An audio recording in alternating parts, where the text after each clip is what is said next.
not been started, and how the answer from the council to 1.8 in particular can be that they have the evidence base that this is going to be a sustainable plan. I cannot imagine, because they have not listened to one word we have been saying about the evidence base beyond the housing figures.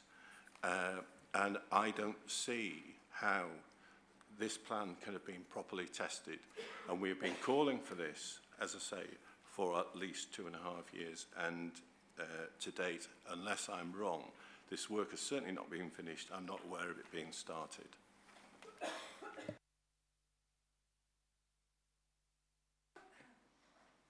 Thank you, Mr. Clark. Mr. Butler. Thank you. It was just to come back on a couple of comments for ST14, and I appreciate it's phase two elements, but just wanted to corroborate what the council was saying, that the alternatives that we've put forward. So I'm here on behalf of TW Fields, one of the promoters of ST14, and each of the alternatives we put forward, each iteration has been assessed by the council through the SA process since 2013. Specific reference is identified in Appendix H and I of CD 009B, as referred to earlier. And I just draw the inspector's attention to paragraphs 1.8 to 1.15 and 2.12 to 2.13 of our hearing statements that set that process out as well. It's a self-sustaining new village, and it'll deliver new sustainable connections to its surrounding settlements and retail areas, sure, but that's for phase two, isn't it? Thank you. Thank you for that clarification, Mr. Butler. Mr. Corsier. Thank you. Can I go back to the issue of reasonable alternatives? Looking at the case law, it should be one that is a realistic alternative. We agree the word realistic. And one that should not be dismissed without further consideration.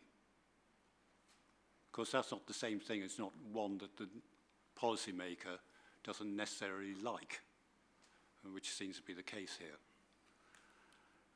We give you two examples in relation to housing. One is the fact that the council has dismissed, hasn't assessed the spatial option of diverting part of York's housing needs to other parts of the HMA. We consider that as a major failure of the SA. And so you heard, I've recorded the words which were used. This was not an option we looked at. That was given to you from the other side of the room. And so I say that that is clearly a reasonable alternative. Another reasonable alternative which hasn't been assessed in the last round of SA was a housing requirement, and so I must emphasise that what we're dealing here is assessing housing requirements and not OANs, because it's the policy which you're assessing. Is a housing requirement based upon the demographic starting point, which of course is the official 2016 base SM, the subnational population and household projections, plus some adjustment for market signals. And that, if you did that, you would get some a requirement of somewhere between 530 and 590 dwellings. That option has not been assessed, and we say it should have been assessed because it clearly is a reasonable option because it's based upon the official, most up-to-date subnational projections. And if it were assessed, you would see quite major benefits in terms of many of the criteria, including SA2, SA2 dealing with health and well-being because it would result in less congestion and better air quality, reducing SA8, reducing greenfield development, SA10, reducing water consumption, SA12, improving air quality, and particularly SA14 and SA15, which deals with York's environment, and particularly safeguarding the historic city. And that is an alternative which has not been assessed. There's been no alternative assessed below the preferred option, which is the 790. But now, can I ask you another failure which particularly concerns Fulford and Heslington Council? Can I ask you to pick up the submitted plan, policy T2?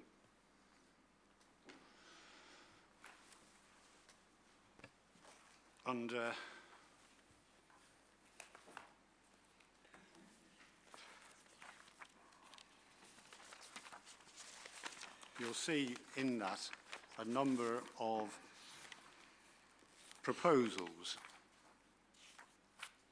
And last bullet point of point 3 is a dedicated public transport cycle route linking the new settlement, ST15, to a suitable access on York's highway network in the urban centre of York. And this is the first time I've ever seen this in a local plan. Subject to confirmation developers access proposal to site ST15, so not shown on the proposals map. We have no idea what this route is, what it consists of where it's going to go. It clearly is a new highway because it's referred to a public transport route. And when you look, I tried to look at the IDP, which unfortunately I haven't noted the reference number for you, but the IDP makes clear this is a route that goes into the urban centre of York, so with traffic management intervention approach to Inner Ring Road. It sounds like this is a new highway going from ST15 to the Inner Ring Road. Has potentially major environmental impacts. It's not shown on the proposals map, and it certainly has not been subject of any SA whatsoever. It has tremendous environmental implications, and it's again a major flaw in the SA. Again, I know this is an issue which is for later consideration, so I'm not going to. We think that the whole issue of cumulative impacts of the housing proposals has not been properly assessed. And here I would refer you to paragraph 6, 7, 13 on cumulative of the main SA document, where we have a single sentence dealing with 6.7.13. And I'm trying to be paper light, so I haven't unfortunately got the full document in front of me. But it says there's potential for further cumulative effects due to large development south-east of the city near Heslington, ST4, SC15, and employment site SC27, with over 4,000 new homes and 24,000 metres employment floor space. That is the total assessment of cumulative impact on the southeast quadrant of the city. It is totally inadequate in an SA, and I know this is a point we'll deal with when we get to spatial distribution.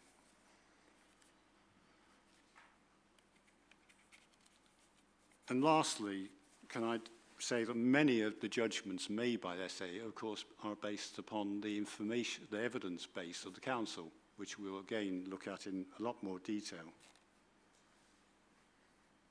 But very interesting, the impacts on the green belt, the judgments made in the SA on the green belt, of course, predate the latest TP1 addendum. And of course, doesn't take into account figure 7, which I'm sure you've looked at very carefully coming into this examination. And you'll see on that figure that ST15, indeed other major strategic sites, are shown as being within areas which should be kept permanently open. And the SA has taken that new hasn't taken any account of that new information. Indeed, there are major other flaws, for example, on air quality. the SA has not looked at the impacts on air quality, for example, along the A19 corridor of all the major housing proposals and employment proposals which will feed through it, because those and the ACMAs on the air quality management areas which are along that corridor. And that is because they are not within close proximity. But of course the traffic will pass through those areas and will have a major impact, and that is not SA'd. So we come to the view that the SA, as is currently being put to you, is inadequate, both legally, in a legal sense, and in terms of soundness. However, to help you, sir, I understand the legal position is that the SA is something which is capable of rectification at this stage. It's not like the duty to cooperate. Thank you. Thank you, Mr. Corsier. I'll give the opportunity for the council to respond on that, I think, please, if they're ready to do so.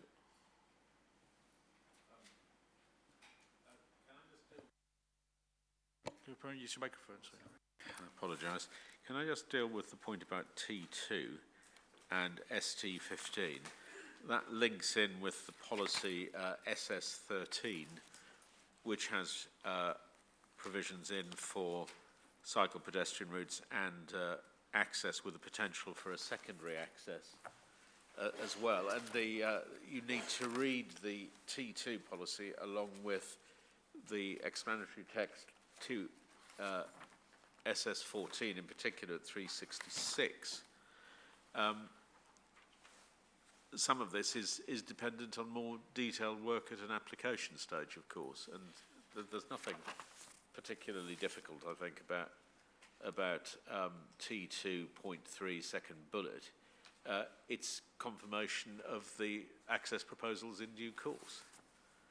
It's a policy requirement for the plan, but it's dependent on certain circumstances arising, and so it's simply noting for development management purposes that this is a proposal, but it's subject to those access requirements. So I don't really understand what the problem is with that, frankly. With regard to the other matters, I've already made general submissions about what the legal duty in relation to reasonable alternatives is, but can I just ask officers to comment as well, please, in relation to the points that have just been made? Which one of you wishes to deal with? Yeah, okay, Mike. Thank you. I think I'm just going to lighten the mood just a moment. Thank you very much for the support on ST14. It was nice to hear a different view. In terms of the range of issues raised by Mr. Corsier, the figures in terms of the lower housing figure, the information was contained in the addendum to the SA in terms of EXCYC-24A, and section 3 updated the information on housing and did allude to, did reference those lower housing figures in terms of 484 and I think 557 in terms of dwellings per annum, but also arrived at the conclusion that they were not reasonable alternatives with reference to the housing needs update. So it referenced the previous report.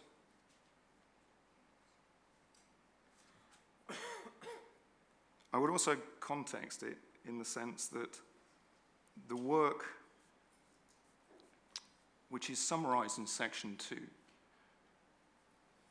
of the SA report in terms of CD 008 takes the reader through all the stages of the development and the earlier development of the plan, including reference to the RSS in terms of housing numbers. And the full range of housing figures that were considered ranged from 630 dwellings per annum through to 2050 DPA.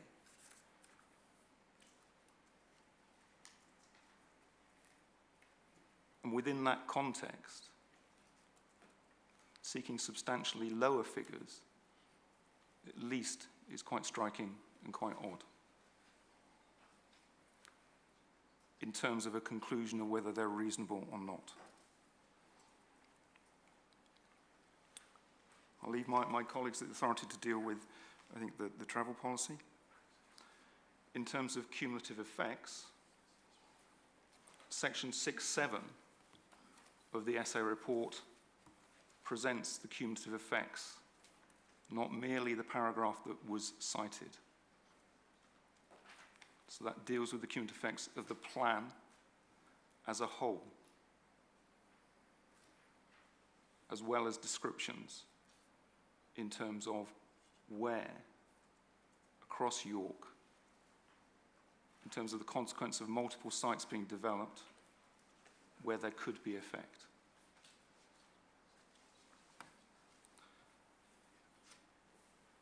It then goes on to consider the effects with other plans. So our view is that in assessing the effects of the plan in totality, the consequences development, considering in terms of in combination effects with other plans, the requirement to assess the cumulative effects of the local plan have been addressed. With regards to comments on air quality is a core part of the SA. It is one of the effects that's required to be considered under the SEA regulation in terms of Schedule 2 and the range of topics. It is also then featured in terms of the baseline, summarised in terms of Section 4.9 of the Publication Draft SA, which includes reference to the AQMAs, which is then carried across into an SA objective for air quality. As a consequence, spatial strategy, the reasonable alternatives in terms of housing figures, employment numbers, and policies and sites have been assessed against the effects of air quality.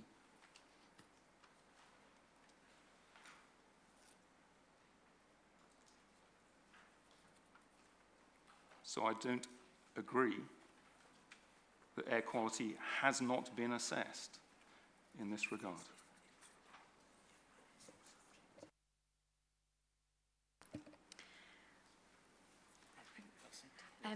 I'd like to just pick up on the point about the reasonable alternatives for looking at spatial distribution across the housing market area again. Given that just to reiterate, we had no mandate with, through discussions with neighbouring authorities to be able to put some of our housing need in the neighbouring authorities, and therefore we did not see this as a reasonable alternative to appraise. I'd also just like to pick up the point in terms of the evidence that has underpinned the plan and the consideration of the sustainability appraisal in terms of the types of information that we've looked at, and we have an extensive evidence base and core document library that we have submitted alongside the plan.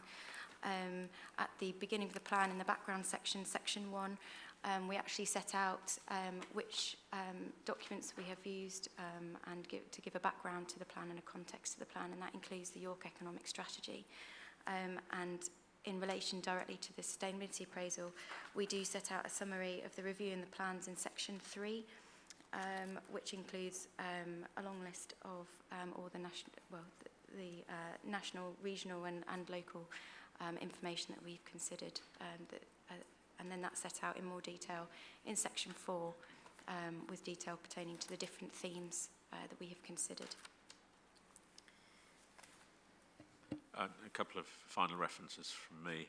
With regard to the transport issues generally and T2 and the other policies which seek to manage not only congestion but also modal shift and environmental improvements, I'll just direct you to the main sustainability appraisal for the Reg 19 draft, CD8, Transport and Communications, pages 138 to 139. which deals with the distinction between improving the situation in terms of sustainability for employment and new residential areas, and then issues about intercity movement, the A19 and other transport corridors. The other point I'd just draw your attention to in relation to the site specifics of ST15, Appendix I to the sustainability appraisal, which is 9B, page 120, deals with ST15 and it deals with establishing a transport network which promotes sustainable travel behaviour across the development as well as into York, and that issue is detailed more at that point. I'm not going to read out any more. I've given you the references unless you want me to go into it in any more detail. Thank you.